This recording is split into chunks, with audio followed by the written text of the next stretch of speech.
Mga katambay, mga kabayan, si Kamanong po, nagbabalik na naman po muli para po magkomento po sa inyo dito po sa Tambayan Mga Kabayan. Magandang umaga po muna sa inyo, tanghali, hapon, gabi at madaling araw po sa ating lahat. Sana po nasa mapayapa at maayos po tayong kalagayan, mga kababayan. Ito po mga tambay, panoorin po natin at painggan po natin ang ating Vice President. Ito pong nakaraang weekends po ay nasa Singapore po siya para po dalawin o sinasabing maipagkita rin po siya sa ating mga kababayan, sa mga OFW na ating mga kababayan sa Singapore. At syempre po nagdiriwang po sila ng parang anniversary po doon. At nahandun po ang ating ating VP Sara, mga kababayan. Pakinggan po natin at panoorin po natin ang ating Vice President, mga kababayan. Ito po, umpisahan po natin.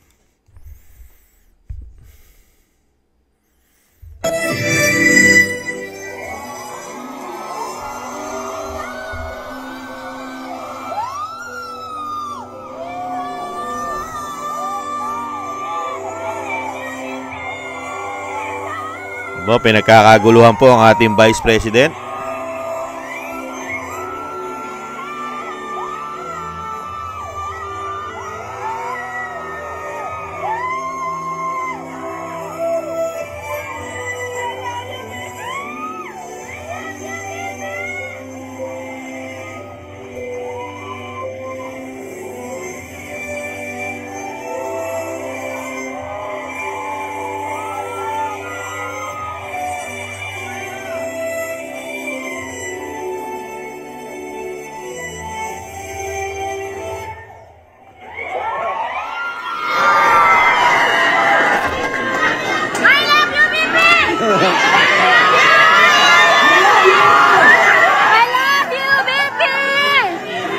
Maraming salamat.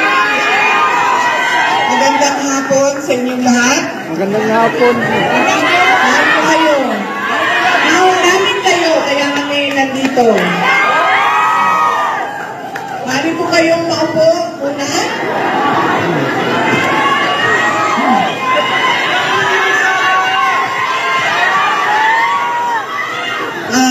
Bago ang lahat, kailangan ko ng timekeeper.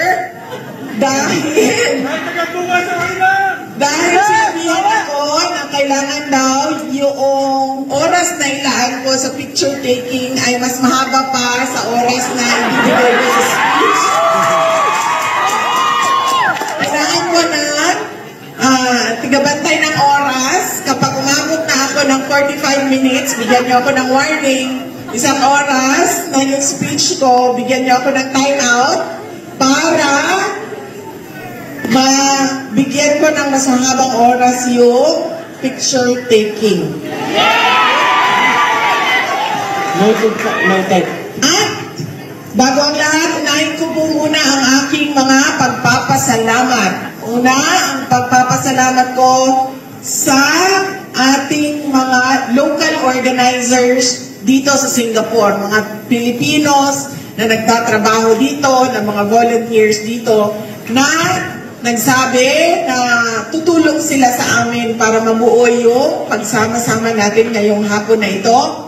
Filipino Community Groups in Singapore, Singapore Events and Services, OFW GNE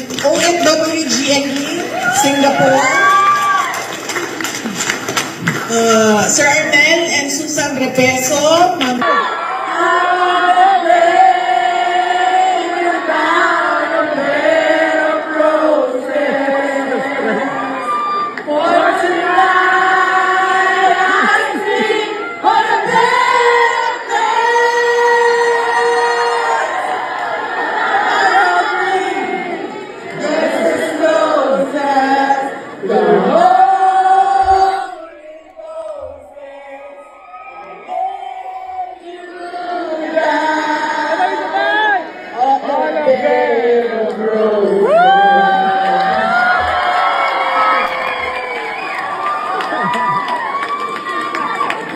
siya po, ang pangalan po niya ay Juju. Diba Jojo? Yan sa atin, Jojo, J-O-J-O. Ito siya, Juju. J-U-J-O. Para daw, sabi ko, Jo, nung una kami nagkakilala, Jonathan ang pangalan niya. Sinatay niya, wala, oh. Meron na. Ito, kuya ni Katiki. Pwede na ito. Kuya ni Katiki. Ano ba yung sasabihin ko? Si Jojo. Jonathan yung pangalan niya, tapos J-U-J-O, kasi daw para maiba. Kasi daw, sikat na daw masyado ang Jojo. So, Jujo ang kanyang pangalan. Kasi kayo. Siya yung unang kasama ko sa trabaho.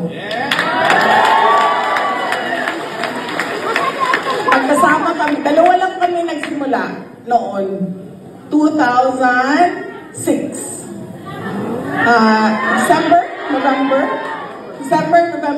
November 2006. Dalawa lang kami nagsimula. Tapos, ilang years ago yun? Ilang years na? Almost 19 years. Almost 20 years na kami magkasama sa trabaho. Tapos, na-recruit namin ang kanyang asawa. Sana yun. Nandiyan, sa tabi-tabi. Naka-uniform din. Na-recruit namin. Proverbs 9:7-9. Verses 7-9. Whoever corrects a mocker invites insults. Whoever rebukes the wicked incurs abuse. Do not rebuke mockers, or they will hate you. Rebuke the wise, and they will love you. Instruct the wise, and they will be wiser still. Teach the righteous, and they will add to their learning. Amen! Yan po ang pangsara ng ating programa ngayong hapon na ito. Ang salita ng Diyos. Ang testimonial ay kayo. Dahil kayo yung first-hand experience kung bakit kailangan umalis sa ating bansa. Ang pangarap natin ay darating ang araw na hindi aalis yung mga Pilipino dahil nangangailangan sila. Aalis lang sila dahil gusto nila na umalis sa bayan. Hindi yung walang choice. Every year, yes, walang choice. Every year, nag-iiyakan dahil uuwi, tapos magbabakasyon lang, tapos babalik na naman sa labas. Kahit na masakit sa kanilang loob na umalis. Pero wala silang choice. Dahil doon sa atin, walang oportunidad ang mga tao. Walang hanap buhay, wala silang mahanap na trabaho.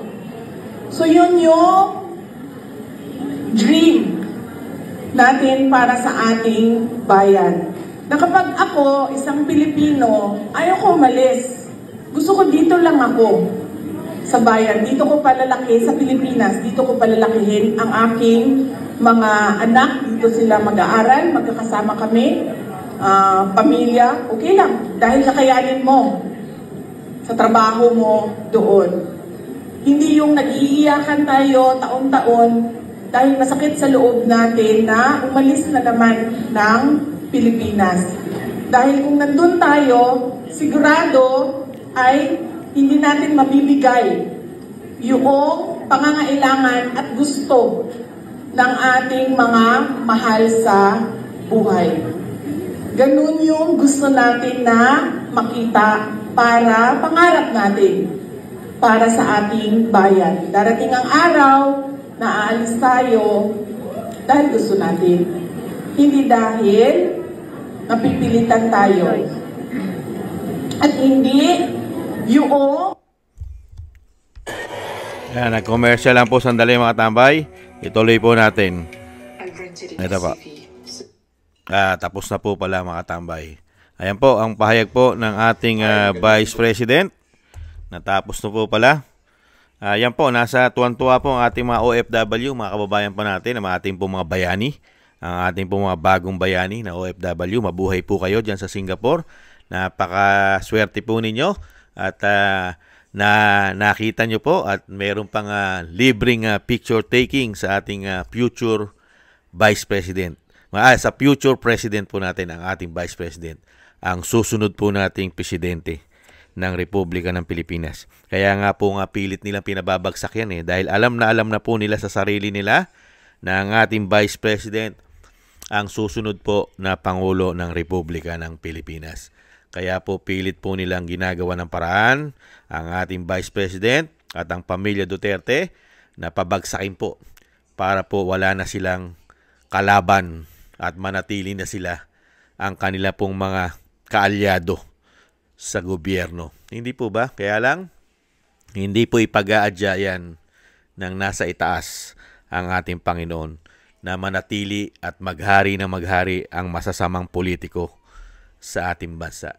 Dahil nadanasan po natin yan. Nakita po natin, nung bigyan po tayo ng isang Duterte, talagang ang katarungan po ang nanaig. Ang kabutihan ang nanaig. At ang kasamaan, mga kababayan, ay natakot ang mga masasamang tao sa ating bansa. Noong panahon po ni dating Pangulong Duterte. Natakot po silang halos lahat ang mga masasamang tao. Hindi po ba? Pati makakaliwa. Pati po makakaliwa natakot.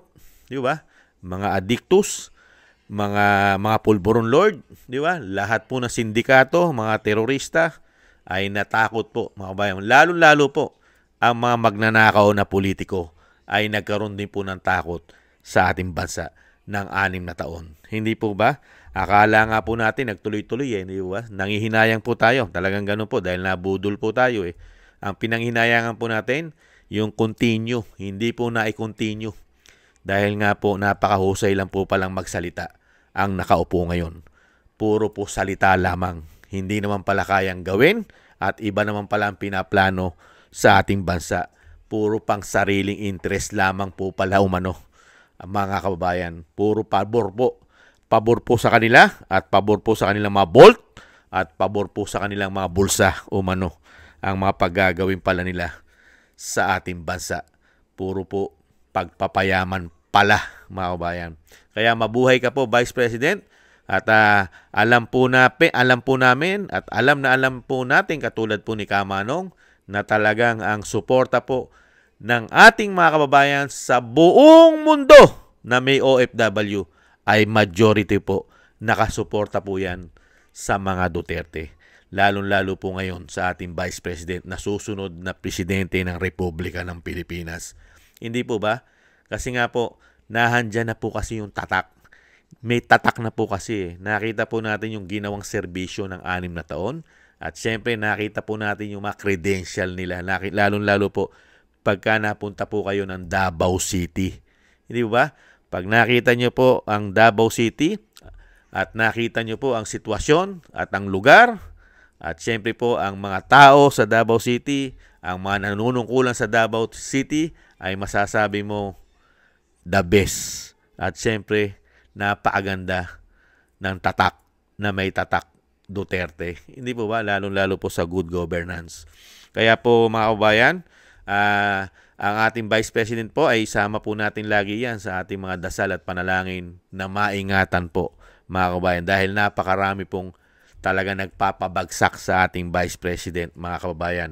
Hindi lang po ang mga demonyo, nagpakademonyo mga politiko ng gahaman at ganid at greedy sa kapangyarihan ang nagpapabagsak po dyan umano. Nandiyan pa po ang mga makakaliwa, mga kababayan. Hindi po ba? At syempre, mga pulburon lord, mga kababayan. Di ba? At yung mga galit na hindi naman lahat ng oligarko, mga kababayan, yung mga gahamang oligarko umano. Siyempre, galit din po yan. Hindi po ba? At yung mga politiko, di ba? Yung mga politiko, mga gahaman, di ba? Na ayaw na gumanda at umunlad ang ating bansa. At yung pangarap nating mga Pilipino, lalo-lalo po ang ating mga kababayang OFW na ayaw na rin nilang umalis ng ating bansa dahil walang opportunity sa ating bansa. Kaya napipilitan po silang umalis ang ating mga kababayan na makipagsapalaran sa labas ng bansa dahil walang opportunity sa ating bansa. Wala pong maibigay ang gobyerno na sapat na trabaho sa ating bansa. Hindi po ba? Kasi mas inuuna po ng gobyerno, lalong-lalo po kung ito'y corrupt na gobyerno, ang inuuna po nila ay puro pang sariling interes. Puro po pang political. At siyempre, corruption. Yan po ang nararanasan po natin ngayon na mag-aapat na taon na walang lubay na pamumulitika. Kaya ang nagsasakripisyo, ang mga kababayan nating mga OFW na nakikipagsapalaran, napakalayo sa pamilya. At siyempre po yung paghihirap po dahil hindi naman po lahat ng nangyayari po sa ating bawat isa sa ating mga Pilipino ay lahat ay maganda ang sitwasyon. Lalong-lalo ang mga napupuntahan nating mga bansa at yung tumatangkilik sa atin na sinasabing employer natin. Hindi po ba, mga kabayan? Kaya po kung susunod, dahil nakita na po natin yan nung panahon ni dating Pangulong Duterte, gumaganda-ganda na po ang ating ekonomiya at pinagtitiwalaan na po tayo ng mga bansa. Di ba? Dinarayo na tayo ng mga investor. Di ba? Unti-unti na pong gumaganda ekonomiya natin, lalong-lalo po kung hindi nagkaroon ng COVID-19. Dire-diretso na po Hindi po ba? Kaya lang, sayang Talagang ang pagsisisi kasi lagi nasa huli di po ba? Wala naman po nagsisi sa una. Lagi naman po talaga nasa huli. Kaya po mga kabayan, yan po ang mga pangarap po ng ating Vice President. Siyempre, hindi naman po matutupad ito kung hindi po natin pagtutulungan. At siyempre, yung suporta po natin sa Vice President. At siyempre, sa mga kaalyado nito, natutulong po sa pagbabago at pagbangon muli ng ating bansa. At nakita naman po natin doon, nandun po sila Attorney Vic, mga kabayan. At siyempre, si Senator Robin Padilla, parang nandun din po yata. At si Attorney Bondok yata, nandun din po yata si Attorney Bondok, kung hindi po ako nagkakamali, mga kabayan. Kaya mabuhay ka po, Vice President. Ang suporta po ng Pilipino, majority ng Pilipino, ang suporta po ay nasa inyo pong pamilya. At syempre, mga kabayan, isama rin po natin sa ating mga dasal at panalangin ang dating Pangulong Duterte na nagsasakripisyo po. Ang sakripisyo po ng ating dating Pangulong Duterte sa ginawa po ng binagoong Pilipinas, talagang siya po ang talagang pasan-pasan niya po ang pamumulitika. Yung ginawa niya pong kabutihan sa ating bansa, katahimikan ng 6 na taon sa mga masasamang tao, sa mga magnanakaw, lalong-lalo po ang mga politikong magnanakaw na ngayon hindi po natin nararanasan ang proteksyon natin ngayon. Lahat po ngayon ay dumami, pero kung dating Pangulo na binigyan tayong napakagandang proteksyon na 6 na taon, pati ang ating mga OFW ay nagkaroon po ng proteksyon sa ating pamahalaan. Di po ba? Kaya sama po natin sa ating mga dasal ang ating dating Pangulo na napakaraming ginawa sa ating bansa, maraming legasiya na yung grabing pahirap, mga kabayan. Kaya darating naman po ang panahon, mga tambay, ang dating Pangulong Duterte ay makakamtam niya po ang katarungan, lalong-lalo po sa ginawa sa kanya na pagtitrador. Napakarami po kasi nagtrador sa ating dating Pangulong Duterte. Hindi po ba? Una-una, ang pamahalaan, ang men in uniform na hindi po nanindigan na ipaglaban ang isang Pilipino. Hindi po ba? Alin na po natin mga politika yung politiko Kasi mga politiko may mga pang sariling interest yan Ang nakakalungkot lang po, yung sinasabi po ng men in uniform na ayaw po nila sumausaw sa politika. Pero nakita po natin na parang sumausaw po sila sa politika talaga.